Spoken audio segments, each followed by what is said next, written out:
Hello, gentlemen. So, in theory, oh, there he is. I was just going to say, theoretically, Elon Moist, aka Josh, Hey, joining us. Welcome. We're already recording. We literally just hit record. cool. Okay. Well, thanks for having me. What's up, Big Frog? What's up, man? Hey, I was thinking about it. I didn't check before, but I think TK, you have the earliest Twetch user ID, right? You know what? So, out of us, yep. You know what? I'm glad you brought that up, so. Josh. I'm glad you brought that A up. visionary, a true visionary. We need to have a little talk about this.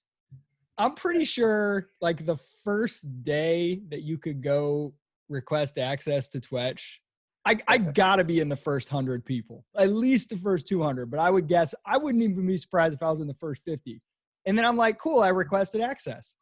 Then I wait, and nothing happens. And then I see people getting on there. So I went and request access again. And then I tweet the link, and it says tweet the link to move up the line. I did that a couple times. Nothing happens. More time goes by. I see more people on there. I go check it again. I'm like, I check my spam. More time goes by.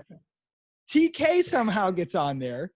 And I'm like, TK, how did you get on Twetch? And then, like, other people, Derek gets on there. I'm like, how'd you guys get on Twetch? Oh, I don't know. I DM'd them and asked them. And I'm like, TK, could you, like, ask them if they could get on? So then he messages me a screenshot of, like, a DM with the Twetch Twitter account or something that says, have him DM us. And I'm like, well, nobody told me that I had to DM them to get on. I just thought I was following the rules, law. There you go. I was following law. Wow.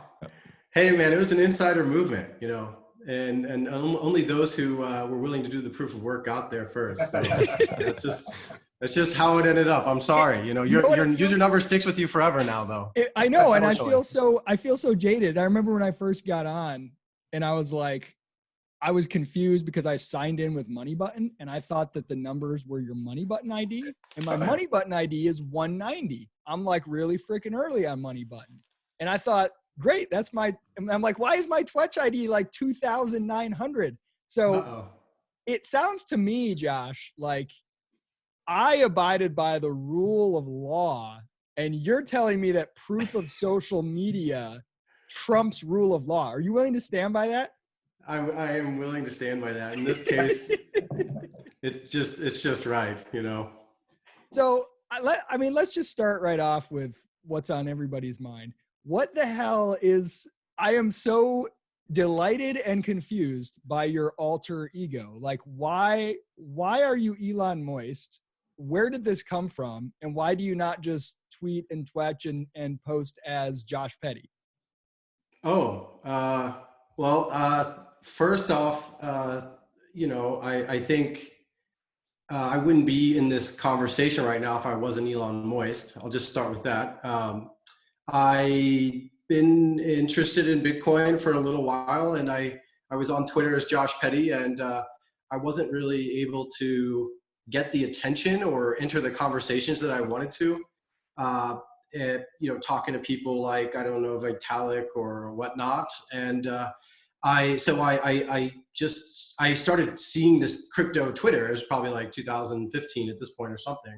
I was myself. I was Josh Petty, and basically, I was just this average white guy, and that didn't really appeal, And me and Steve know the feeling, man. Hey, man, it's not in fashion right now, and I created this group with some friends, a Telegram group. I just had some college friends and stuff that I told about Bitcoin, and they started getting really popular, and they reached out to me about it, and said, hey, let's just start a group chat. It's called the Crypto Aquarium. And so everybody's theme in the beginning was like sea creatures or whatnot.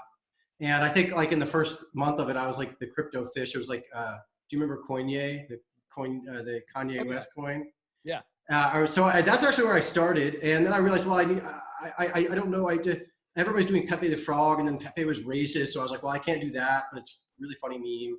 And I just wanted to have fun. And then I saw other people doing the Muppet stuff. We even had some Muppet people on Twetch, and I just at some point picked it up, and I started becoming this character. I think that's really the bottom line. It was a character that evolved into the frog, but it was various things in trial and error. And what I got from this was I started getting really a lot of attention on Twitter because there was this funny little talking frog that had all these opinions and ideas that I went out there with, and it became my pseudonym, sort of like the Satoshi Nakamoto inspired me, and I just have as much fun as possible. And sometimes I get asked, "Is that the real me?" And I say, "Well, you know, that's sort of how it's like a quantum meme in a sense." Yeah. That's a hard question to answer. No, I feel like you're onto something that TK has been saying this kind of thing for a long time. He thinks everything in life should be more like the WWE, and having these characters, these personas, is like, it's something that allows you to do so many brilliant things. I mean, you're kind of in like Andy Kaufman territory here or something, right? Like you create this persona and you live it, and the persona gets to do things that you wouldn't want to have to be responsible for individually. Even though everyone knows it's you, you get to do things that you wouldn't do as you. And like, there's just something about it, the entertainment value, the hilarity. I mean, my whole family knows who Elon Moist is. I share like funny, tweets and twetches, and they all think it's funny. So you're onto something with this. I like I had. Go ahead, TK. I had some point. TK, please. I'd love to hear what you have to say. Well, just saying really quickly. So two things. One is the frog. With the whole keck, kind of thing. Like the frog has become a symbol in the past like 5 years of like chaos, disruption, mischievousness, and so I think it suits you because so much of what Bitcoin is doing, but so much of what you're doing within the Bitcoin space has this kind of mischievous, disruptive quality to it that I think people resonate with at this time. You know what I mean? And then the other thing is just going to Isaac's point. I think people, one of the reasons why influencer culture is kind of beating out celebrity culture, and I credit Isaac with making this point, is that celebrity culture is playing it safe. They're all protecting their brands, protecting their images. And what are they doing other than telling us to wear a mask? But the influencers are the ones that are having personality. They're saying risky things. And right now, people want authentic, because they know that it's scary to be real. And when they see somebody having a sense of humor and being real, they say, all right, this guy is at least modeling what I want to represent or how I want to be, even if I don't have the courage to do it. You know what I mean? So I love the alter ego effect. I think it's really important because it really is. It just allowed me to have a more creative space. I felt like I was in, whether it was just mentally like applying it to myself or in general what was happening in the world, I was being stereotyped or kind of put in a box. And when I started this character, then I had all these funny ideas. In university or in high school or something, you're with your friend group, and if I had these ideas, that was really silly, right? When I talked about Bitcoin for the first time, I was completely insane. And then I just had the Elon Moist thing. I just used it as a way to get my stage presence and feel like in my own little safe space and creative world. And I don't know, it's really fun. I think it's sort of now at this point, it's ingrained in me. And even a lot of my family and friends, some of them, those who I let in, know about this character. There's still a lot of people in my life that have no idea who Elon Moist or Coineasy is, or that it's even me. So it'll get out there slowly but surely. There's still people where I was just on that waiting list, and you're just not letting them in to get that. In limbo, There's also people on the opposite side who don't know who Josh Petty is. When you got on the call, I was confused because I was thinking I wasn't sure which was the background and which was the foreground. I was expecting the frog to talk because that's been my experience, but I've also been enjoying your alter ego. Well, it's funny. So this brings me to Twetch, which there's a couple segues. I mean, one is that Twetch, whether this has been intentional or organic, as a company, as a brand, has sort of taken on a similar persona that you have, which is just like a lot of shit talk, totally irreverent, like hilarious, unafraid. And then I want to know kind of how Twetch developed in the team, because I don't even know. For a while, I thought that this other account called Randy Moist or something, I thought that was also you. And then now I'm pretty sure it's not. And there's another person behind. Now it's President Randy. But there's all these crazy accounts, and like this Twetch team is like this amorphous blob. I don't know how many people there actually are. So I would love to hear the genesis of Twetch as an idea and then as a company. Yeah, well, it's a cool story. I think as any good sort of relationship or company or idea, it started out as a sort of this.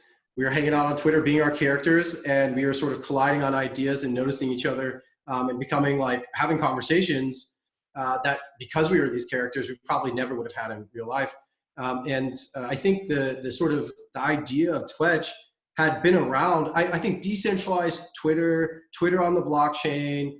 I'd been talking with people and saw like content by Andrew DeSantis that was talking about decentralized operating systems. And so we were all just kind of thinking about, whoa, what can we do with Bitcoin? It's this whole like, it's just gold sort of thing. We were the people that sidestepped that and said, no, there's something more to this. So I met Randy, President Randy, at probably, I don't know, 4 years ago or something now. He emailed me through, I had previously a company called Cellflora that was a product design, software design and development studio, and a sort of a business that I helped build up out of college. And he came to us with an idea. He emailed me and said this idea. I said, hey man, I got him on the phone. I said, this idea is terrible, but here's how you can sort of get started and maybe validate the idea a little bit better. And I showed him, I was working on Coindex app. It's just an iOS portfolio app for cryptocurrency. I showed him a couple things I'd worked on that where I built up some users, and I showed him how I use Telegram and Twitter, and I started showing him how like you can get early users and get feedback. So Billy, I caught Billy first, and then he caught the feeder. He had never heard of Bitcoin at this point, and then he started his Twitter account after seeing mine. Now he has like 40,000 followers. He has twice as many followers as me, which is really hilarious. He had like 2 year, I had like a 2 year head start on him at that point. And so then Billy and I just started talking about ideas all the time. We actually had an early concept we thought about using Ethereum to make what we called shipposters.io. It's a really funny name, but it was like ship posting on the blockchain, which is sort of what Twetch has started to, it takes that shape in some sense. And that was quite a few years ago. And then we had this all mapped out. We realized Ethereum is just not going to do it. We had tinkered with Ethereum, and the fees and stuff got real high. And we realized when things get popular, and just wasn't really going to be a good thing that we could actually take to the world. It works as long as not very many people use it, which is not what you want in a social network. Yeah. And we took the time. I had a lot of experience. Billy had experience in design and stuff, and he's really good at marketing. And I had experience though, like kind of getting closer to the metal. I knew how to make stuff and at least manage the right people to get it done. So we were like making prototypes, looking at stuff, really having a good look at this. And so we put that on the back burner, started some other companies and worked and collaborated on various stuff. And then I bumped on the road at some point with Aaron Burns, Urban Arson. And he and Mark Wilcox and Andrew DeSantis were talking about all this cool and crazy stuff that really Billy and I have been flirting with these same thoughts. We separately, we kind of encountered them. They were talking about Bitcoin as a big computer and whatnot. And so I just started talking to Aaron, and was this at a time where that was even possible? Was this before BSV? I think, yeah. And I think this was probably around the time BCH started. Around BCH, I kind of fell back and just took a good look at what's going on. I didn't really get too involved in BCH.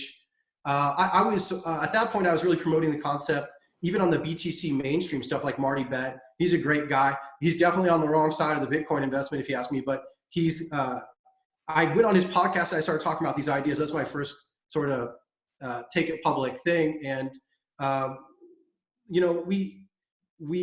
just looked at it as a generalist thing. Like Bitcoin's going to have forks. It's always going to have forks. And I wasn't willing to sell one of those forks. I just wanted to maintain my objective view on this as an investor and a potential businessman I always wanted to build on Bitcoin, and sort of always found excuses not to until BSV came around. And so when we saw BSV, we're like, this is it. I mean, this is exactly what we've been looking for. We started tinkering really early with it to make sure, does it have lower fees? Can it handle information? Those are basically the two things you need. You need microtransactions and an information system. It can manage information back it up, things like that. That's what we were looking for. So we hopped right on it. And Aaron and Mark and that group, they were pretty much like Lightning Network's a scam, and BTC is small blocks that are a scam right away. And I was just observing. I was like, yeah, I can see it, but I hadn't had a chance to act on it. I'm more of an entrepreneur, and I'm like looking for opportunities. And I started talking to Aaron, and then we got Billy, and Aaron and I started talking, and then we found Ben, who's a co-founder as well. And he had I forget what it's called, eternalized or immutable or some kind of app that you could just take a link and it would page shop and save it to Bitcoin. So I immediately saw that, and I reached out to him. I said, hey, we got an idea. We're going to do this with Twitter. And it's like that simple, you know? And we actually, Aaron, Billy, Aaron was stayed back. Billy, myself, and Ben flew to Munich to meet. Ben's in Slovenia. We flew to Munich. We rented a hotel room for 2 days. We didn't leave it, and we built the first version of Twetch. This is like a little bit over a year ago. It's like we just met in the hotel room, first time we ever met, and I'd met Billy before, but with Ben, and we just locked ourselves in there, got a lot of coffee and some beer, and we just like 3 guys in one room and stinking up the place, making this simple app that you could archive tweets and post text to the blockchain. That's incredible. The beginning. I mean, I just love the fast action, the not waiting to put together a pitch deck and go try to raise venture and try to, whatever, just like getting the guys together to build it. And now you have well over 10,000 users now, if I'm correct, with basically no, from my vantage point, no big effort to go, do any paid marketing. I mean, hell, you wouldn't even let me on when I was begging to get on. So it's obviously organic, real growth. FOMO works. That's something we're good at, is, harvesting attention. And ultimately, the most important thing is if you get that attention, you have to find a productive place for it to go. And we've been able to make it. This is our first app and our first product, and it's still early. We don't like to use the word that it's a beta or whatever. We like to treat it like it's as real as it is. But people find it useful and fun, and that's the first step to anything. Is, do people like to hang out there? Can we actually make some kind of money from it? So our first time anyone used Twetch, we made a penny from it. So we started day zero with some kind of revenue stream. And I think that's a big part of the innovation of Twetch, is that you can look at new types of business models. And that plays a big factor in how we got here now. And we have a good baseline of what we're going to try to get done in the next year or two. Yeah, guys, take it another direction if you want to. I wanted to, at some point here, touch on kind of the philosophical, it almost borders on moral in some people's minds, approach of like, you need to, the blockchain is meant for serious business, and you're basically spamming it with a bunch of shit. Why would you need your stupid tweet about, your dad joke, which literally there's an account that does dad jokes, permanently saved on this immutable ledger that's Byzantine fault tolerant and all this other stuff? What a stupid use case. So we can hold that, because Steve, it looked like you wanted to say something. Yeah, just one more. Get to that at some point. One more question on that history. So you guys are still fairly young. What was the process of landing a few big names on your platform? Like, you got the Danny Trejo guy, you got Stefan Mullen who came over. Did you guys have any kind of personal connections there, or how did that work? No, I think well, Aaron has a background in film and in Hollywood and whatnot. So I think he knew Danny, but we didn't reach out to any of them particularly. I think the best way to explain is, it tends to be that those personas are like people who are pretty entrepreneurial. So they're taking risk and like trying new stuff. And a lot of actually those who fit in there already sort of saw the Facebook and Twitter deplatforming stuff coming. It's really starting to heat up now. I think it's just sort of the beginning of it. And they just recognize that there's other places they can start to build audience, and it was really easy for them because there's some money involved. It's just, every like is some profit for them. So it was really through Twitter. You know, we bootstrapped off Twitter intentionally. Everything we did was on Twitter because a Twitter's user was our best user. It's Twitter with money. That's sort of the day zero concept. Now we have a big vision and we want to do a lot of great stuff, but that's what sells. And so we just use that, and then users just started going crazy. They started tagging people in this, you know, on Twitter and all that. Stefan Molyneux. There's a lot of other people that John Finch, he's like a MMA or UFC or something. You know, just really interesting people. We're seeing a big rise in artists now because people are like selling their paintings or doing their memes and getting paid for them and stuff like that. And it just started out with our core group, sort of people in Bitcoin that were excited and like memes. And then they started sharing all this stuff. Now our Twitter grew really fast. I think we broke 11,000 followers already. You know, we don't want to depend on Twitter for too long. We don't think we'll last that long there.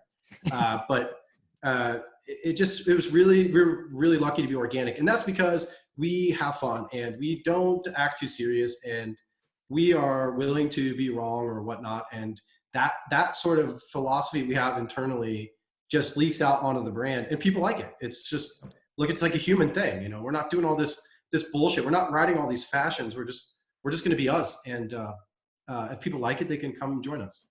Yeah, it's really interesting to see.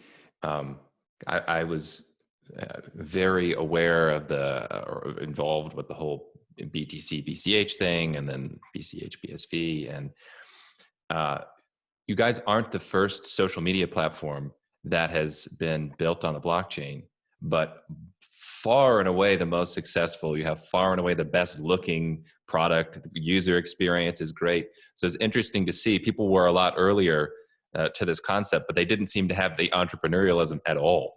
I mean, the projects just died out. The websites didn't look good. So it's really impressive that this is such a young product, and yet you already have, you know, big names that you don't have personal connections to who are trying it out. That's pretty. Yeah, and those big names are just going to keep coming. The ones that are there are going to stay because we see them staying, which is interesting. You know, it's not the best user experience. It's a big pain in the ass, as Isaac mentioned, to get in there. And you know, we're going to make that a lot better. But these guys are going to stick around because all these other platforms they have all the same fundamental problems. You know, you don't have data backed up by default, and you don't have any way to monetize your content. If you do monetize it, and you're a guy that doesn't identify with this political view or whatever, they'll just like cut off your Visa line or whatever. And you know, it's just like building this sort of base set of tools or this baseline of like, let's build objective things for people to be people, and it's going to be great. You know what? One of the things that gets me so excited about, and I don't think it's an exaggeration to say that Twetch is like one of the most valuable assets that BSV has because of what it signals, BSV being so early and so many crypto projects being so early. But not just in the users and, you know, like, hey, it's a cool product, but there's something about your model. I feel like most products built on crypto fall in one of two extremes. It's either somebody's neglected side project, so they whip it up, it has a really ugly UI, and they're constantly like, hey guys, I don't really have time to work on this, and then it just falls apart eventually. Give me your money so I can keep working on it. Right? Yeah, exactly. Or they don't even do that, and they just don't ask for money and don't do it because it's like, oh, I whipped it up on the side, and you know, it's just here, and then everyone thinks it's cool for a minute, and then it dies.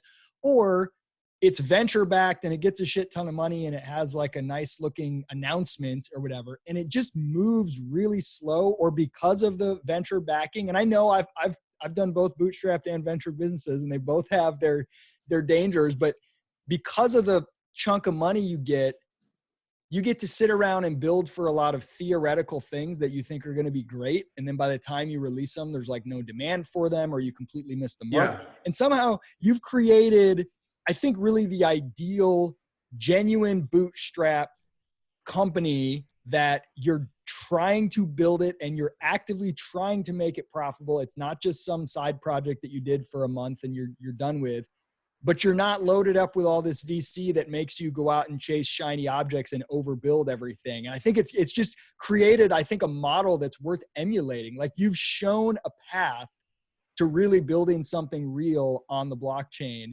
Yeah. And I think that's really important. Yeah, I mean, this is going to flip the dystopian internet. It's flipping it on its head. I mean, the model is perverse. I've had various businesses, and most bootstrap, but not all. Some had investment, and you always end up just with all the investor based companies that receive investment. There's always like you have to appease the investor. It's a new leg on your organism. It's your third leg or whatever, your sixth finger. It's really a disability. And I'm not. I don't. A lot of people get really mad at me for being anti-VC. Like now, somebody's radicalized my one blog post I put out once saying I'm against VC. It's like, well, no, I'm just interested in like making products that actually have customers. And if you use this type of model, you're not beholden to the investor. You're actually just treating them as customers now, because I can make money and I can use collateral, this little collateral that we've gathered over 12 months, I can now use if I need to go and be financed. So it's a big, I don't know how many people listening to this are going to have that experience or perspective, but all you have to really know is that like there's a lot of people out there getting a lot of money for things that don't have customers, and it's ultimately just wasted resource, and it's devaluing everything. This is sort of the Silicon Valley model. They just trade money amongst each other. We're just saying, look, we're going to take it easy. We're going to build up the company. We're going to show real revenue, and we're going to like get real organic growth, and we're going to change our minds if we want. Because if you have investors, that's going to be really hard to do. We can change our mind tomorrow. I love, because I don't think it's about, like the idea of giving up equity in a company for liquidity. There's nothing wrong with that. I think what you're doing though is you're flipping the burden of proof to where it ought to be. Somewhere along the line, it became the assumption that if you have a business idea, of course you raise money. And then you have to have a good justification to not raise money. And I think that's completely backwards. Like, hell no, you don't raise money, you bootstrap it.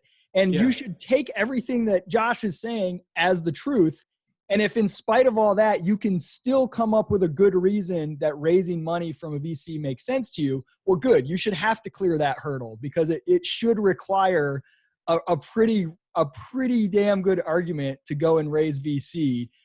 Instead of now, it's kind of like the VC almost comes first, almost before the idea sometimes, let alone. Oh yeah. When I was doing software consulting and we had a mix of like big SaaS companies to all the way to like startups. And the biggest thing that I was more or less the business development, did some product management. And so I always take the new people coming in and see if they qualified basically. And it was just 90% of people had an idea, and it was an idea that's already been done 1,000 times, and they're going to do it, but they're going to do it in Indiana. That's where I'm from. And instead of San Francisco. And that was their thing. And they were going to raise $1 million. I have an idea and I'm entitled to have $1 million. That's sort of how entrepreneurs act now. I think that most of America is it's like created this culture of entrepreneur. It's like, I want this idea to be real instead of I'm not going to be willing to make it real.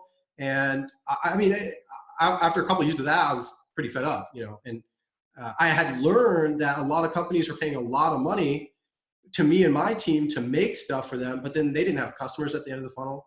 They didn't even have real like market validation. They didn't know how to market the product or build a brand. And so I learned all of that stuff while I was on the job, and I took it into my own projects one by one. Every project I did sort of got a little bit bigger, and now I'm here at Twetch. And it's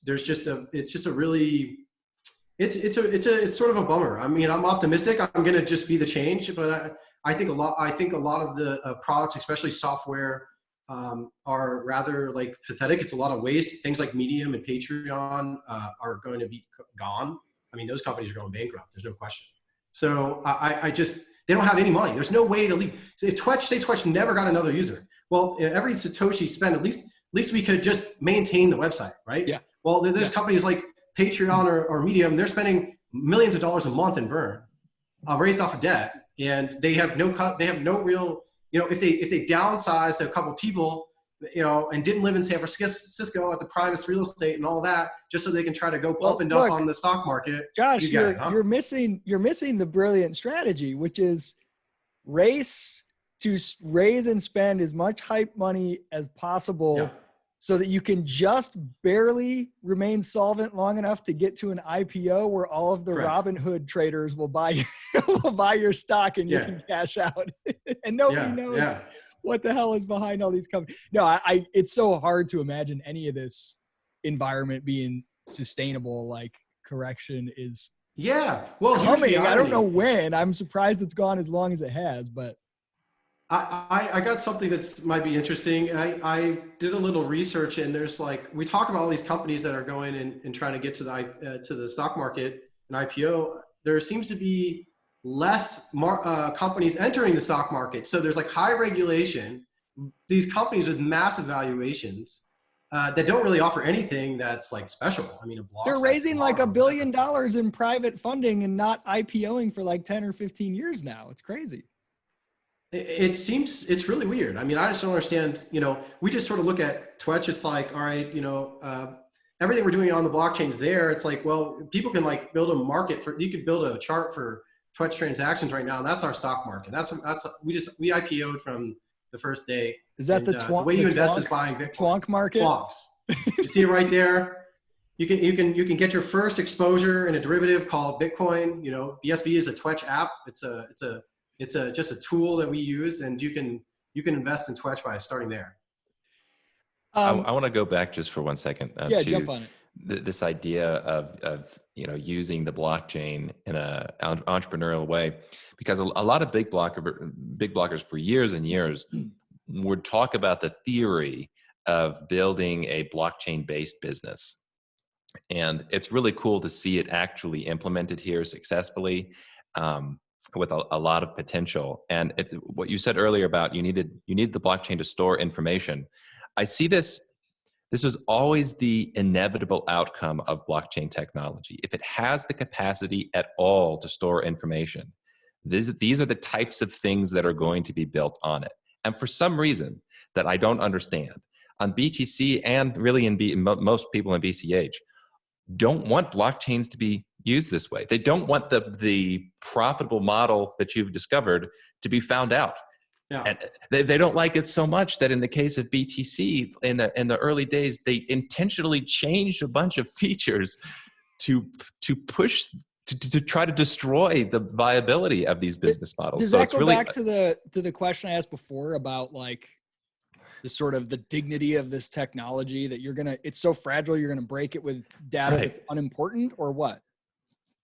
Yeah. Like isn't this ultimately inevitable? And I think there's probably a bunch of other potential opportunities here that have yet to be realized. And this is part of the reason, like I came over to BSV being, I'm more bullish on BSV reluctantly. Like I really wanted BCH to be BSV essentially. But I just see that I really do see it as inevitable, and also to be celebrated that finally we do seem to have a blockchain in which people are like, oh wow, we found an entrepreneur that has made discovered a profitable way to use this blockchain technology in a way that customers like. Let's all break out the champagne. This is something that's I like what you said, that you wanted BCH to be like BSV or whatever, because it's like if I send this to my parents, they're gonna be like, what are you talking about? But the concept here is that you're looking at a future. You have a vision, and you want to fulfill that vision. And there's a means to an end to get to there, and that's why we should all be here. It shouldn't be because it's some like this ticker or this brand or whatever. It doesn't make sense, right? So I mean, I think the information system, it's in the name, Bitcoin, it's information creation, and it's there, and it makes sense. And it's people sometimes sense. Also get like, it makes sense, huh? True. See, well, you know who the dad joke account is now. Yeah, exactly. I'm gonna have to look into that one. I think there's like the exchange of information is sort of like what people should see too. I think people are scared of they think like, well, the Bitcoin, or the blockchain is gonna hold my information. Well, that's just a computer. It's like it could be a cloud service. It can be a big industrial computing company or whatnot. But the point is now there's a market for this data where previously it was things like Google or Amazon or Microsoft, and basically that's it. I mean, I think the government hosts their stuff on Amazon, for example, and it's just like, that's it. And you have to sign a big giant contract with them, and it's locked in, and there's no competition, and there's no like, I can't enter with a few cents or a dollar. You have to pay, you know, if you're a company that's running a big time server on Amazon, you'll sign a 12-month deal for hundreds of thousands of dollars, you know, and things like that. So there's a very interesting things that are going to evolve from this now. We're going to see this. It's sort of like Bitcoin's the big stock market for computation and energy and things like this. And right now we're just sort of like monkeys, like crushing nuts with rocks with how we're using the technology. It's going to really, really evolve. And there's going to be in the space, there's the on-chain and off-chain. And just because we're building stuff, we're seeing we're getting a lot of good information, and that spectrum is going to really grow on and off chain. It's going to become much more of a entangled thing on and off chain, and only things that people want on chain can be on chain. But because you're using Bitcoin in mind when you're making these projects and companies, you have the capability of doing that. You can distribute the information. Nice. Exactly. That what you said there is key. That, you know, not all the information has to be on chain. Just the information that people think is profitable to put on the chain. That's the key that I just see so many people confused about. That you don't have like if it costs $1 to upload, people will pay if it's worth it, right? Exactly. Like how is this seen as a bad system, or somehow if people imply that this is going to like break Bitcoin? Oh, if people use it for these unapproved ways that they're profiting from and everybody's profiting from, oh, that system's going to be broken. I don't buy it. We'll always have that. We'll never be able to please everybody. Even people within our small little cult we have here are going to be hating one way or the other, and that's all fine. It's going to advance, and people are going to benefit from it, and that's the bottom line. So if Bitcoin can't handle Danny Trejo's taco pictures, then it doesn't deserve to exist in the first place. That's what I'm saying, man. I think the meme market's one of the biggest use cases. You know, the internet itself got all these people creating stuff, and they don't get anything from it. All the big companies get everything from it. So why do we have to ask Facebook for permission for our information? Why is it not the other way around? This is how it should be working by default, and now we have a nice little baseline to do that on. It's happening. We're looking at this in every angle, right? And it's just like all these big companies, they're going to get wrecked. It's going to become a big national security issue. You know, Facebook is going to have to cut itself out of all these countries. Well, what's the solution? It's the user having full control. That's the solution.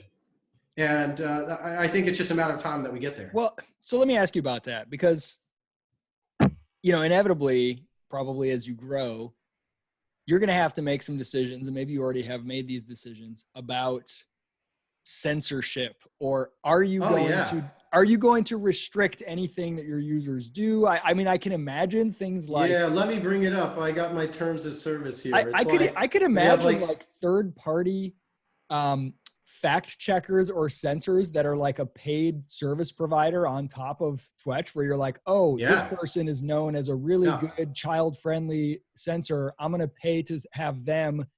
Anything that they don't approve doesn't go. I can see cool solutions down the road, but I'm curious right now, do you guys ban people? Do you remove stuff? I've wrote the terms of service myself. So if anybody doesn't like it, you can talk to me. It's really, really simple. It's like the Bitcoin protocol. Everybody makes this a complex problem, but it's pretty simple. We don't have nudity. We don't have violence, and you can't violate somebody else's property. You can't share their information. I can't take your passport and share it on Twetch or whatnot. That's basically the rule set. It's just really that simple. And if it's against the law in any sort or manner, we'll take it down. I'll take it down personally because I have an interest to feed my child, and that's what I'm going to do.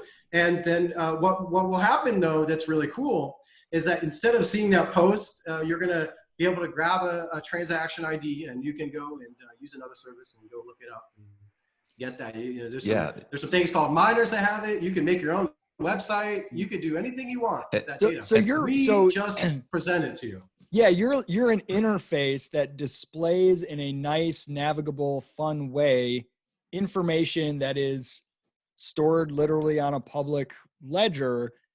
I'm curious if you know, because most people like myself, they get on Twetch and I create this. Now I have this big history of Twetches on there.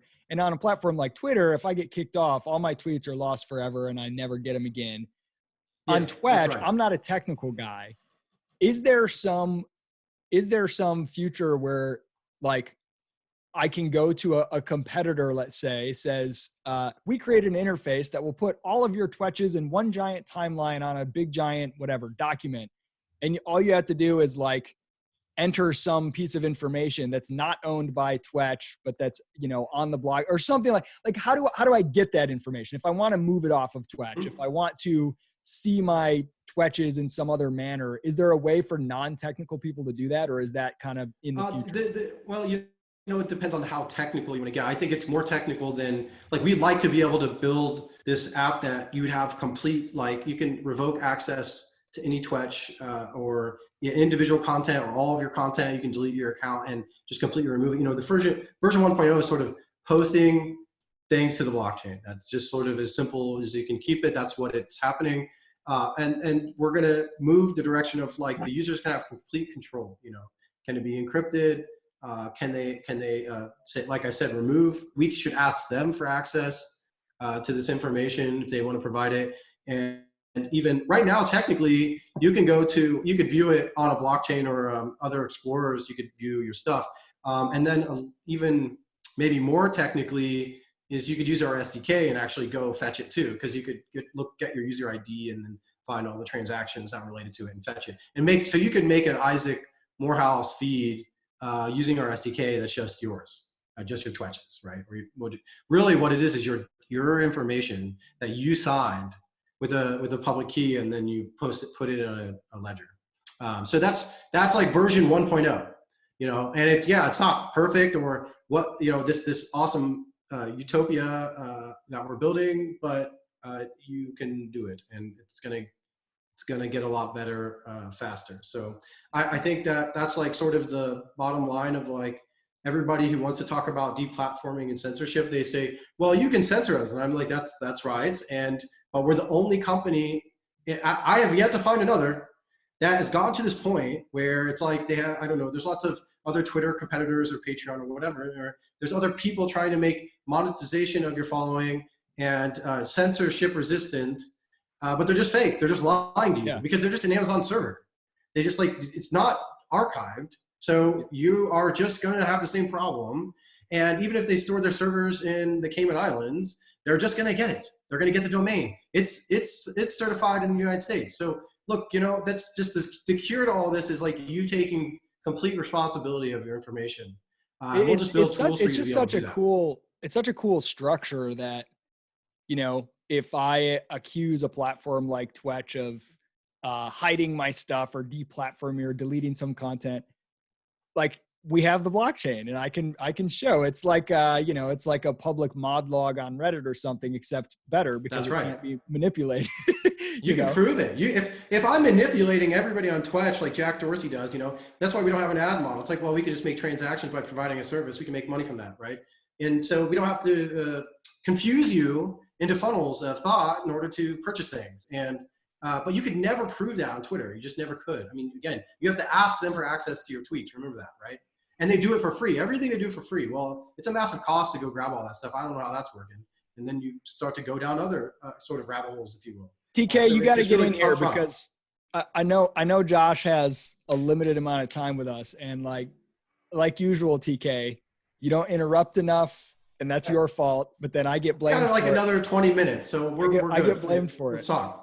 Okay. Hey man, well, let's talk a little bit about something you alluded to earlier, where you discussed the possibility that some of these other social media platforms, that they could come crashing down. You know, maybe they get exposed for all the ways they're, you know, extracting data, kind of like what TikTok is going through right now, or even seeing what Stefan Molyneux is going through right now, where he's being censored. Do you have any interesting predictions to make about things happening in mainstream social media space in the next 5 years that could really move the needle, bring a lot of attention to decentralized social media? Yeah, well, I think Facebook has 90% or even more, like 99%, I want to say, somebody fact check me, is based on advertising. Their business, their revenue is coming from advertising. I think that's a big red flag. I just, I see advertising models as becoming increasingly brittle as a, from a business perspective. I think that all these companies are going to become under scrutiny of the government. You already see this with all these new laws, the California Protection Act, the GDPR, and the real solution is that the users should be taking all responsibility and whatnot of controlling their information. When the companies do it, it's just a honeypot. It's like your credit card information, right? It's the same sort of problem. I think that we're going to see we can see the market cap drop drastically for some of these companies. I think you see the whole collectivist mindset is going to stop advertising on this platform or whatever, and that's going to eat into some of the revenue. We're going to see the governments restrict who they can advertise to or what they can advertise. We're going to see the government increase the cost of operation when it comes to certain things on social media, like data requests and how they encrypt and manage information and where's the money going or whatnot. And I just ultimately these ad-based models are just like negative things. They're like minuses for the internet. Just there is no ad involved. There's no addition being happening. You have no power or leverage as an individual, and the in scrutiny of it's a national security issue. Information. So everything you use. I know in GDPR, I know a guy who consults and manages the EU and GDPR, and they go to big banks and they basically scare them into paying them a lot of money as consultants. And they say, we're going to make sure that you're compliant. Well, compliant doesn't mean anything. It's actually just like this gradient of like, how much money are you spending to pretend like you're doing something about these problems that actually are like a core issue in the internet. You just can't fix them yourself. How many pop-ups before the consultants? You only had one pop-up on your site that warned your users. Now you have 5 and they can't even read the articles. And now you're compliant. And it costs the companies 10, 20 or more. If it's a bank, they're probably charging like $100,000 a month just to do this, right? And what happens is they find all this information that's like it's getting leaked out. They use all these widgets and stuff, even in like a bank code base. All big enterprise code base is basically a bunch of spaghetti code.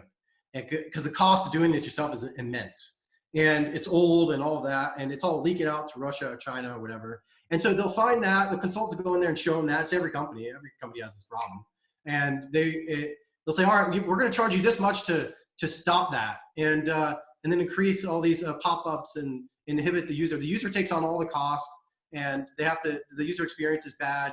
The bank has to charge you more because their cost just like tripled because they have to comply to this new law, and all this stuff just like it's just going to all compound, and there's a lot of entropy, and sort of these things have been built up on the internet. It's sort of built on sand, and there's awesome opportunities with considering Bitcoin in your internet business now. I think in your physical business too, but anything you do to manage it digitally with Bitcoin in mind is going to help. It's just secure by design, right? And so I don't want to sound negative because I'm not. I'm just saying there's got to be the right people fixing these problems and actually doing something about it. That's what we need right now. I don't know. Jack Dorsey isn't going to do any of this stuff. It's just not in his interests. He's taking no salary and collecting ad money. I don't know. It doesn't make sense. Josh, speaking of having the right people solving these problems, you mentioned Ethereum earlier, and that's the platform you originally thought about doing this on, but you realized that you couldn't scale. Jack, made an interesting post a day or two ago where he said, hey, love them or hate them, Ethereum is basically, they're kind of like winning the narrative battle in terms of the world computer. People don't think of VSV when they think of world computer, but they do think of Ethereum. It's where, a lot of the entrepreneurs and developers who have some creative projects seem to want to go. You clearly saw that it didn't work, but most people are not. Is that as simple as it's because they're not actually growing and so they can't see the problem, or is there something else that's causing people to go to Ethereum? And how do you get a lot of that activity on BSV? Well, I think they have a big advantage because they issued a security and raised a lot of money, and just like any company, they can survive longer. But the entropy takes its toll, just like on anything else in life, and it's going to move faster on companies in this organisms or whatever, like Ethereum, that actually have no basis. They don't generate. There's no real like productive economy. Even if there was, it'd be very costly to the end user. The whole point of using a blockchain is to actually like have at least the possibility of cost savings for the user. You know, like the small transaction. Your transaction fees on Bitcoin SV are like sub 1 cent or something, right? On Ethereum, I think it's like $1, and it's just sort of, this will take time. And the best thing we can do is actually not try to force the narrative, and instead just like show the narrative, like constantly be building and failing even openly, but showing how far we got. You know, oh, Twetch, you know, just a terrible idea and it died or whatever. Well, that proof of that is going to be really, really valuable in the long run. So, and people are going to learn from that and then come in and make the better one and whatnot. So we just got to be real patient. You know, I think having a good time horizon on all this is important. It's not just saying like, oh, be patient, the number is going to go up. It's like, well, look, really, if anything good's going to happen out of all this 10 years of Bitcoin, it's not going to be the way that they did it before. So I think it's just, I think Ethereum, maybe they have some narrative, but I also tried Counterparty, and I tried Ravencoin, and those are basically just like Bitcoin tokenization things. And, you know, like, it's actually not that strong. I tried other stuff, you know, it's not that good. I know there's a lot of other ones I never. I love the, what you said. I'll paraphrase it. Show, don't tell. And that's so resonant with me. Like, rather than trying to get into a big giant, you know, education narrative persuasion battle through words and arguments and blog posts. I mean, and that stuff's fun. Like, we're doing a podcast. We like to talk, we like to discuss, but just start building and tinkering and like share that with the world. Do it openly. Yeah, I'm playing around with this. Yeah, I built this. Hey, I did. Oh, this failed. Let's try this. And I think that's what's so cool about, you know, kind of getting back to the branding thing, and even with the persona and all the jokes and stuff like that, there's still a consistency with your personal brand and with Twetch's brand that's very much just like, we don't care what you think of us. We're just building stuff. And if you think it's cool, you can try it. And having that, like, we're just going to let the proof be in the product. It's just it's such a good model. And I think it has, in a world saturated by marketing and argumentation, it has it stands out to people. It attracts people who are tired of that, and they don't want to hear arguments anymore. They just want to try things that are fun. So I think that's a really powerful approach. Well, I think it can even go deeper. There's like a spiritual issue that the world has, a self-esteem problem that the world has. I'm an American, so I'll speak. I spent some time in Europe too, but I'm an American. It's where I grew up and I come from and all that. But we have a big self-esteem issue, and that's because everybody else is sort of looking around, seeing what everybody else thinks about something else. Our current topics are, you know, not eating meat. This person has this color of skin or whatever, and it's like it's become so shallow. I think that's just really sad. So I want to be in the culture that we have people, and we have various people from various backgrounds in our company, and we don't give a shit about any of that. What we care about is just trying to show the world how this actually is. And by sort of giving off these signals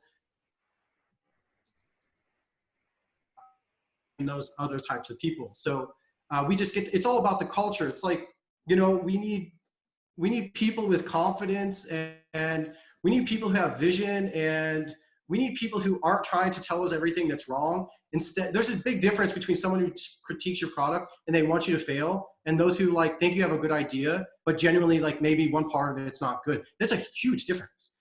And what you see, and when you start building stuff, you immediately recognize that. That's just a value set of a human. I don't care who you are or where you're from. If you are thinking like a loser and acting like a loser, I don't want anything to do with you. If you want us to succeed, then we're going to do everything we can to make sure that if we're building a business, we have an interest to grow our customer base and that we're doing something good for you. And that's just how we see it. And I think that this sort of philosophy we're just trying to lead by example and have this philosophy for life. We think there's a bright future. We use the bright gang culture as part of our marketing. And it's ironic because we make fun and make all these memes and all that and make fun of people or ourselves even. But actually what we're saying is, look, don't have such thin skin. Everything is going to be great. You got to look past all this. You got to be positive.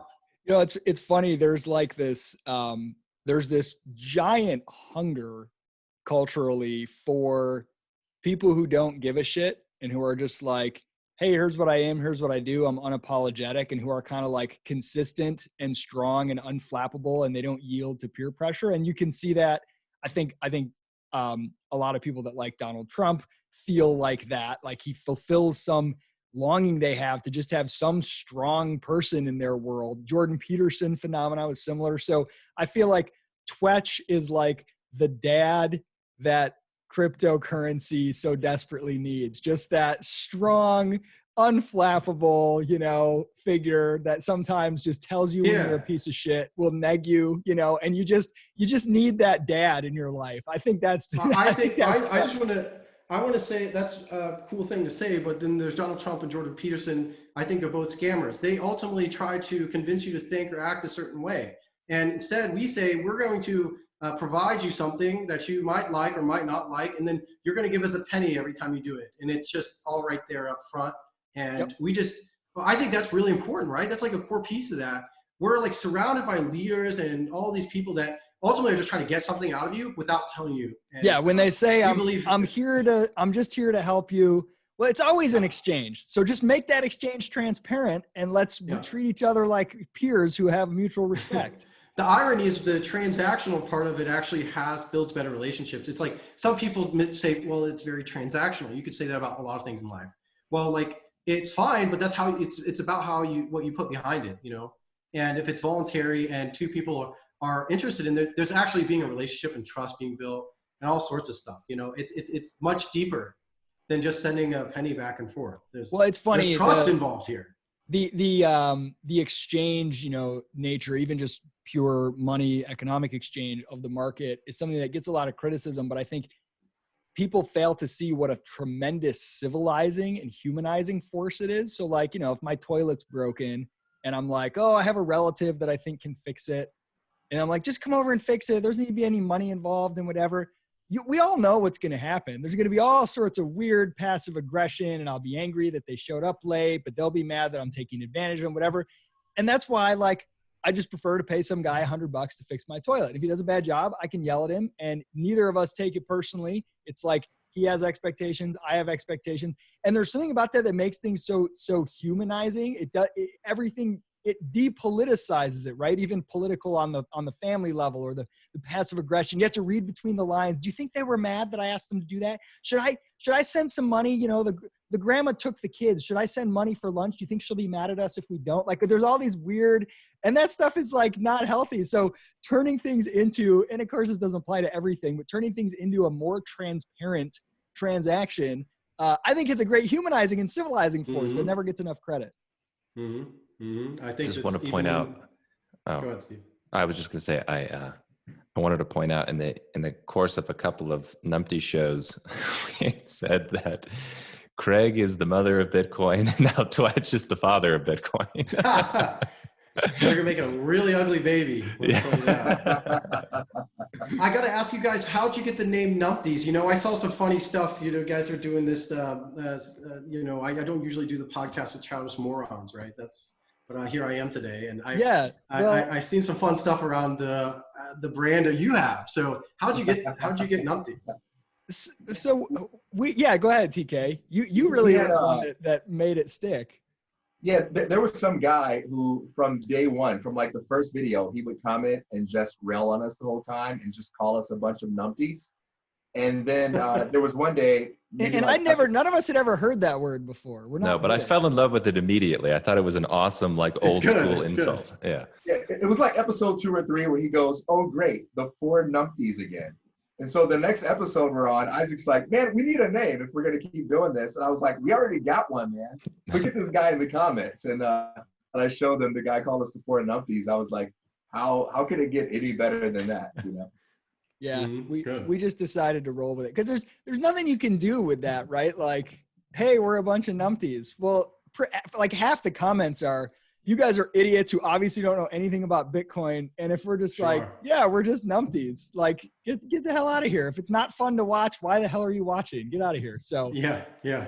So Josh, I would love to hear you give us the most exciting, like big, crazy, wild, where do you think not only Twetch, but kind of this new, BSV or Bitcoin based version of the internet, the economy, where can this go? What do you think about? What are the big, I know you're an entrepreneur. I know you're thinking about big, crazy visions. What are some of those things that get you excited and where you're how you're trying to get there with Twetch? Yeah, I think at the base, there's a lot of new opportunities, and that's really obvious, and that feels good. I think there's a really bright future in almost every aspect of this. I think it's going to open up how education and research and science works. I see a really big future with that. And I think in like health, I think it's going to advance healthcare and things like that a lot, because everybody, the Bitcoin sort of allows everybody to start doing business, but working together, collaborating together all over the world. And it doesn't matter who you are, where you're from. It's sort of like, what's the topic what are the things you're trying to accomplish?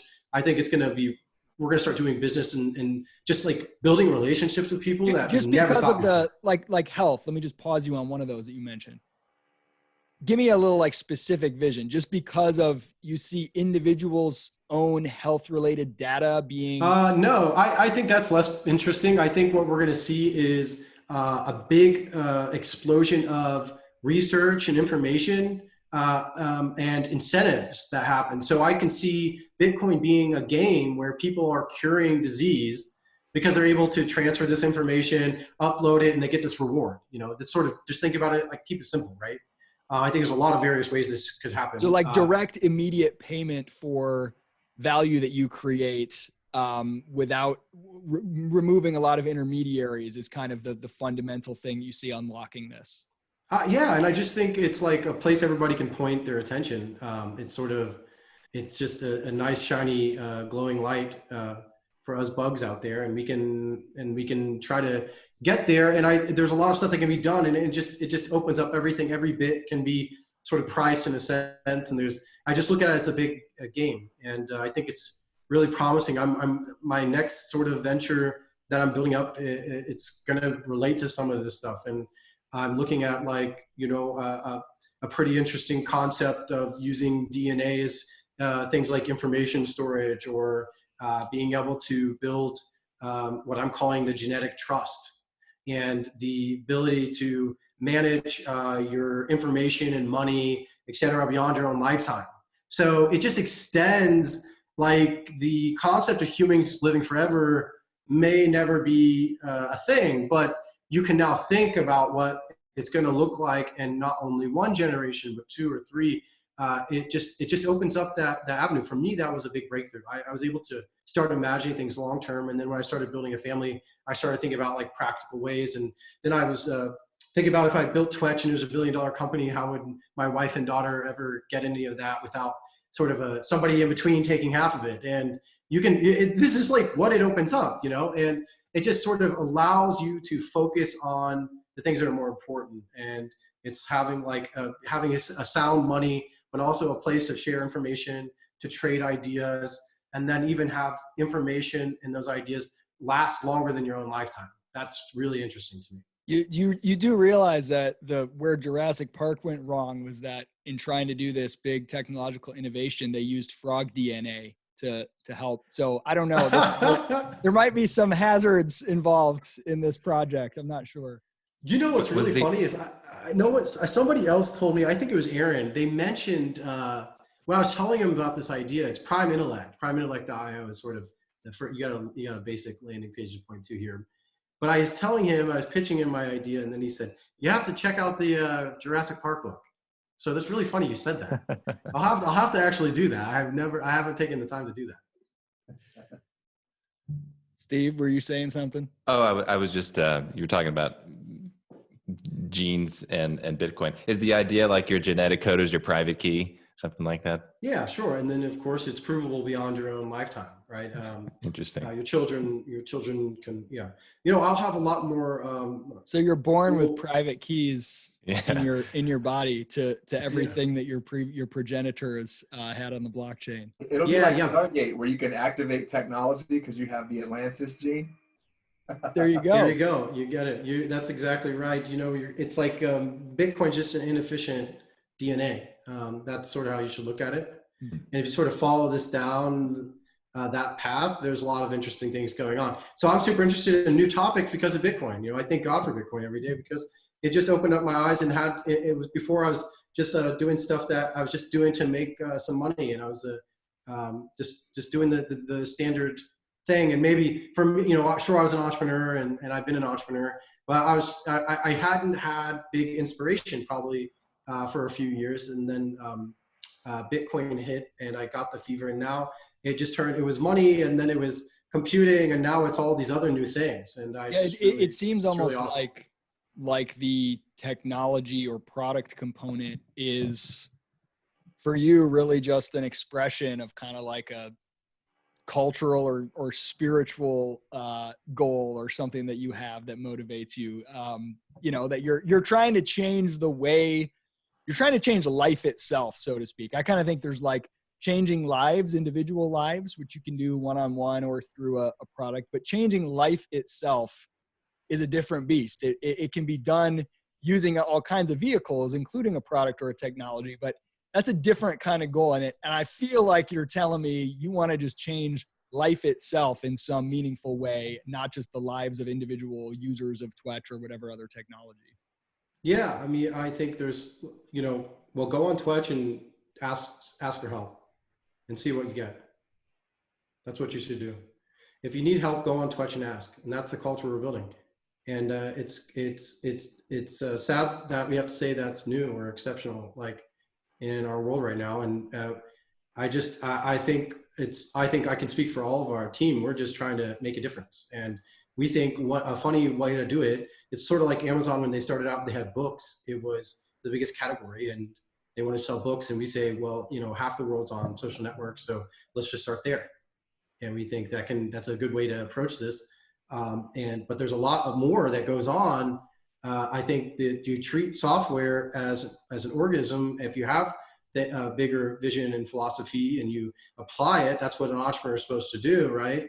Not beg for money, is actually apply their ideas and lead and become a philosopher. Then we can make a difference. So we're just a new breed. And every person on my team thinks this way. Everybody sort of has their own way of thinking, but we all have this core ability to say, this is how we see the future, and our values align. And we're just going to build products that sort of perpetuate those values. And we're going to find more people that are values. It's going to pay off for a lot of people. You're going to develop a whole Muppet army. We're going to change the way people look at frog internet. Yeah. That's what we'll start. Is animal taken? I've always been partial to animal. I think so. Yeah.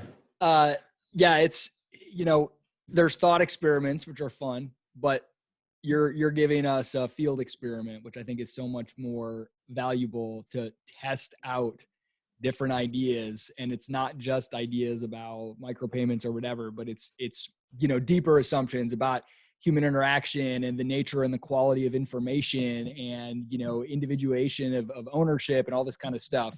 And it's like whatever happens in the long run with something like Twetch, having this live, real experiment in the real world that's constantly adapting and getting feedback is so much more valuable than us sitting here and just speculating about use cases for Bitcoin, Yeah. You can see it if you go to twetch.com/features. We got this early sort of, we're going to take it at different angles too. You have Twetch is a fun place to be, as good culture. Now we're going to look at work in a different way. We have the /features. It's like a funding per feature. Users can fund the features they want.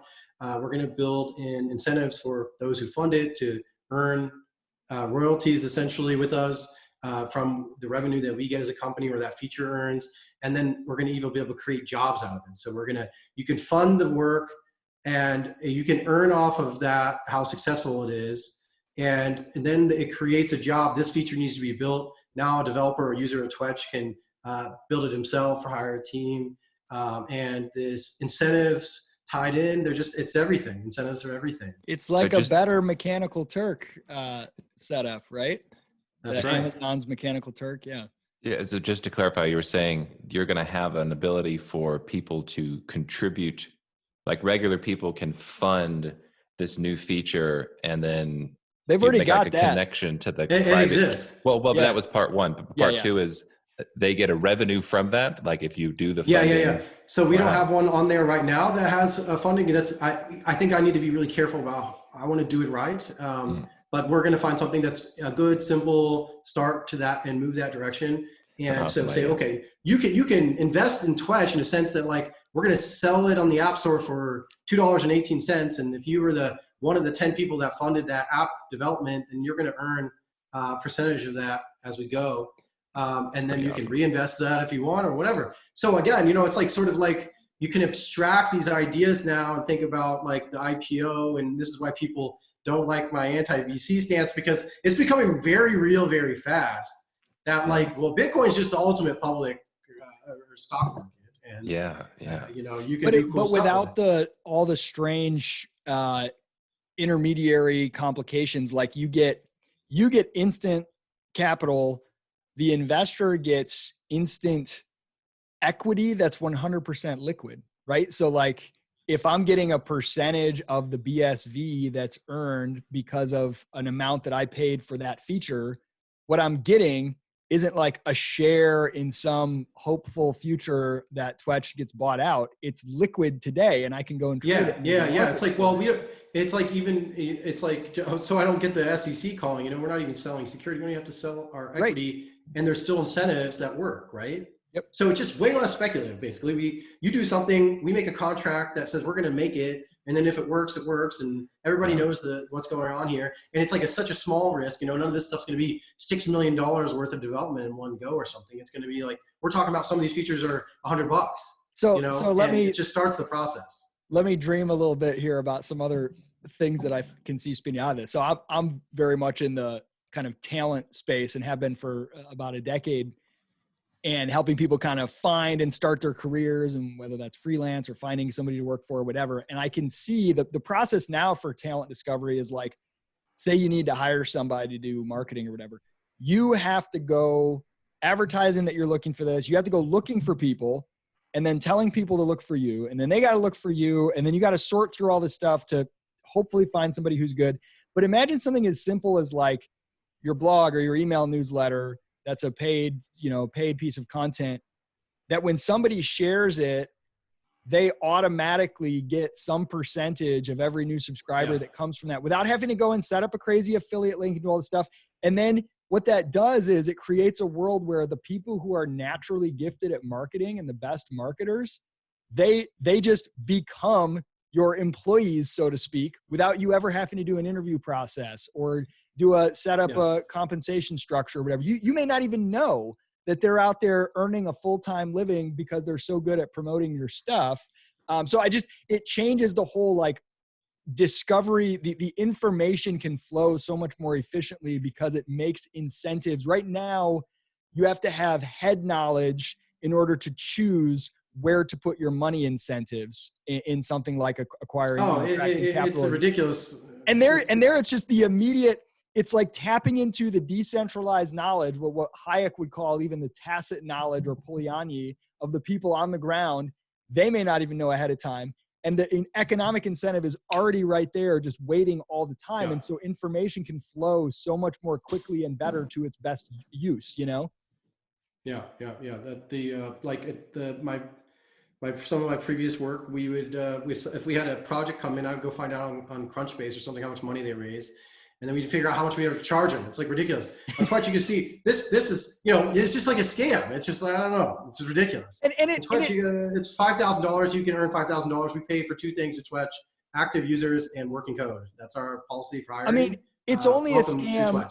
It's only a scam if there's a better solution. And previously there hasn't been, right? The economy is mostly a process of signals and signal interpretation. And so you're always like, pricing is just a classic case of like, it's really freaking hard to optimize pricing. You want to pay as little as you can, and the other person wants to get as much as they can. And so you do all this crazy stuff. Like you try to read between the lines. How much do I think they're willing to pay based on how much they got? What will it signal if I send this? And being able to require less, rely less on human knowledge and guesswork, and more on better information about resource valuation at any given time, at any given place. How much is this valued? Having more open markets for these things. it makes it a scam once that's possible, but it hasn't been possible in very many cases. And so I think that's what's so cool about this is that it makes I got a question for you guys. I know you and Isaac and TK are in this field, but what do you guys think about the sort of where education's heading? I think it's a pretty interesting, it sort of fits into this conversation, right? So what do you guys think? I want to hear a little bit from you guys. I'll start off. I tend to be rather pessimistic. So a lot, my main focus is more academic ideas, though I'm working outside of the academy. And I think we've been in something like a dark age for the last century. I think the 20th century was a terrible century for the world of ideas. And I think the academic system is completely broken from K to 12 to higher ed. I think the internet is the biggest paradigm shift for thinking individuals ever. I think it's a bigger deal than the printing press for independent intellectuals. Mm-hmm. And I think the future is going to be in the hands of independent intellectuals just because the competition is so damn poor, in my opinion. Mm-hmm. Yeah. TK, it's all you, baby. Who's next? It's all you. I mean, so I'll answer this in terms of some of the cool things, cool possibilities that I think Bitcoin can open up for innovating in education, because I think it's a foregone conclusion that the model as it is broken. And in fact, everybody agrees on that. It's just the only disagreement is there are some people who believe that you should loyally and faithfully work in the existing model and just keep putting more money into it until the problem somehow fixes itself, or that you should innovate around these systems and do alternative things. But when anybody stands up and says, our kids aren't being properly educated, everybody gives an applause. When anyone says, we need more creativity in schools, like no one disagrees with that. It's only controversial when you say, all right, now here's a specific idea of what we can do about it. Then everyone's like, no, that's evil, that's wrong, right? People love the idea that education is flawed. They just hate the idea that we have a responsibility to innovate, and here's a specific way I want to do it. But something that I think is really cool. So when I look at trends right now, I think of like, I forget the name of it, but it's like masterclass, where you can have like Neil Gaiman teaching a course on literature, Neil deGrasse Tyson teaching a course on physics. Right now, things are set up in such a way that the ability to access experts, influencers, thought leaders who you want to teach you things, it's so convoluted that they have to contract with a third party who sets up the user experience, the interface, how they take money from you. And there's no easy, direct way for a thought leader or influencer to just say, all right, everybody who wants to register, do so at the click of this button. You know, it's going to charge you this much. You're going to have the Zoom link here, and I'm going to show up at this place at this time, and I'm going to talk about such and such. The Twetch model can actually provide something like that. It can provide not just the financial incentives for Sounds people. Sounds like Dimely. It can not only just provide the financial incentives for people to take their knowledge straight to their audience, but it can provide the ease of use that eliminates all the third, fourth, fifth parties you need to even make something like that happen. Because I do a lot of virtual workshops with a lot of students, a lot of clients around the world, and it takes so much stupid, unnecessarily convoluted coordination to make these things happen. And when I look at some of the possibilities that you guys are making real, that's what gets me excited about education. And I think it's not going to be philosophical arguments about the existing system. It's going to just be undeniable ease, providing irrefutable value when it comes to people being able to talk to whoever they want and pay them for their knowledge. They're just going to be learning on accident. You know, it's sort of how it's like going to feel so fluid when you go on the computer that there's like, you know, you're entering the space of knowledge and you're just constantly learning, right? Yeah. Yeah. And I feel like, you know, in terms of anything, you know, K through 12 or whatever, there's basically two goals that I always look at. What is the primary goal? What is the need that this is actually serving in the market? Because what people say it is very different from what they are actually doing with their actions. So K through 12 is two things. It's all about trying to get into college or, you know, either college or something else so that you can get a job, or it's a daycare. And those are the two functions of K through 12. And I think with more people working remotely, more and more options, market competition, the daycare function Why would you send your kid to a daycare that's cinder block walls, fluorescent cells, and no doors on the bathrooms, carved in barbed wire, when you could send them to a really cool place, right? Like the daycare function's getting unbundled. And then I think if you start with college and say, if you show that college is useless for your career, then pretty much all the achievement chasing in K through 12 becomes useless too. And you start to reorient yourself towards value creation. And so to me, I love the movie Other People's Money. This is a great movie from like the 80s. Danny DeVito gives this amazing speech where he gets up and he's talking to these shareholders at this wire and cable company that's been a very solid, profitable company. And he's trying to liquidate. He's trying to buy it out. And all the old guard are like, don't let Larry the liquidator buy out our solid American company. You got to get the shareholders to vote against this. And he gets up and he gives the owner gives this impassioned speech about how we can't let this get bought out by some Wall Street tycoon. And then he gets the microphone and he says, amen. He says, I didn't hear an amen because I just heard a funeral speech. He said, or I heard a prayer for the dead. He said, this company is dead. You just don't know it yet because it's not broke. He said, and the fastest way to go broke is to throw increasing investment at a decreasing market. He's like, you're going out of business because fiber optics are coming in and your cables are going to be obsolete. I can buy it and I can liquidate your assets and make you all a bunch of money. Stop pretending you're not dead. And I have felt for several years now, and I gave a little speech by this title, that college is dead. It's as they say in the South, it done been dead. They just don't know it yet. People just, because it still has so much freaking money and their endowments and their tax subsidies and all this stuff, but it's dead because the only thing people are paying for is a signal that says I'm hireable. And guess what? That signal is now worthless. It's truly worthless, with the only exception being roles that legally require a degree, like, law and medicine and whatever, which hopefully will come eventually. But for the vast majority of roles, we've been doing it with Praxis for several hundred people for 7-8 years now, with Crash as well. No employer gives a shit about that signal anymore. The minute you can do anything remotely more interesting, which literally could be a 2-minute YouTube video, is more interesting instantly than saying BA in communications.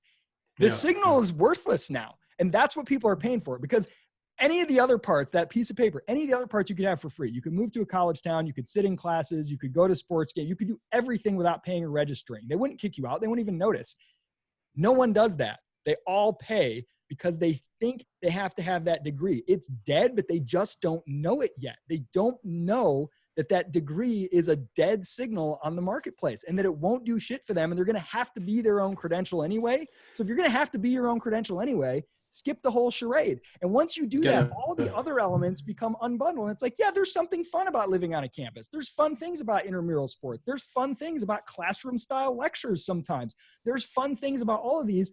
But this giant inefficient package for $100,000 makes no sense at all. And the only thing holding it together has been belief in that signal. And once it's realized by more people that signal is already dead, not tomorrow, it's already dead, everything will unbundle in a beautiful way.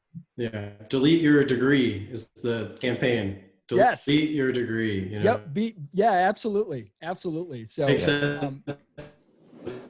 make $50,000 or whatever. Yeah. To make a tortured Bitcoin analogy, like, to me, it's, people have been playing in a fiat world, right? Where it's like proof of paper, proof of third-party certification. Look, this third party said that I meet some minimum level of employability. And it's so easy to falsify. The market's saturated. Now it's proof of work. You have to create something that can't be faked and that require genuine cost. So instead of sending a degree that says this organization certified me, trust them, you send, I made this project for you that demonstrates my skills in a way that can't be faked and that required real effort. That's the marketplace right now. And it's just like what Bitcoin. For sure. Yeah, I think it's really interesting, all the perspectives, because I see that it's like leaning towards the internet though, and it's going to be a new approach to it. There's going to be a physical space where people are actually just making stuff. It's like, it's not going to be sitting in a lecture or have a lab. They have to get these check boxes. It's going to be like real people doing real things and experimenting rapidly. So I think there's a place for physical. I really believe that. But there's the general day-to-day life is going to be this new gamification of education and learning. So I really like that. I like where you guys are headed with that and the way you think about it, because it is a big part of Bitcoin. I think it's a really big part of how this is all going to work. Hey man, and you have kids. I'm telling you, kids learn when they're having fun, doing something that they care about, and when they're making money. I'll tell you, like, you get kids starting to realize, hey, if I make really cool whatever artwork or bits of code or marketing campaigns, I can get paid if I share them on Twetch or whatever. You watch how fast people can learn when they see that they can earn for something or that they can build something they're interested in. So I think there's so many possibilities. Yeah, I think not only is the market value of the degree in the toilet, when people realize that, their behavior will change. When people realize the quality of the actual ideas is utterly garbage, their behavior will change. And though the college is done dead already, they still are killing themselves despite already being dead. I was just reading articles of like the Ivy Leagues trying to make it so you can't even be on campus in the coming semester. You're going to be doing everything virtually online. I'm thinking, you guys are just, I mean, that's a great demonstration of how deeply their heads are stuck in the sand, that they think the degree is so valuable now that people are going to be taking online classes for $50,000 a year. I can't. They're taking loans out for that. They're taking loans out to do that. Don't forget that. It's working against them. It's really tough. So I got to tell you guys this fact that I just discovered yesterday. This will put everything in perspective. The craziness we were talking about with IPOs and valuations, here's the version of that for higher ed. The University of California system, college system, has 280,000 total students and 227,000 employees. Oh, man. How does that work? You would think they're having one-on-one classrooms or something. No, the sheer level of administrators and, bureaucratic, God knows what. 200. That tenure, everybody wants the tenure. You can't be fired. That's the goal. Can you imagine? Anyway, so here's the crypto analogy for the degree. I got it now. The degree is BTC. Once upon a time, everyone was excited that having this thing was the currency that buys you a future, right? Then when people, started to get knocked around by the arguments and realize the flaws, they rescued it with the narrative of, oh, it's store of value.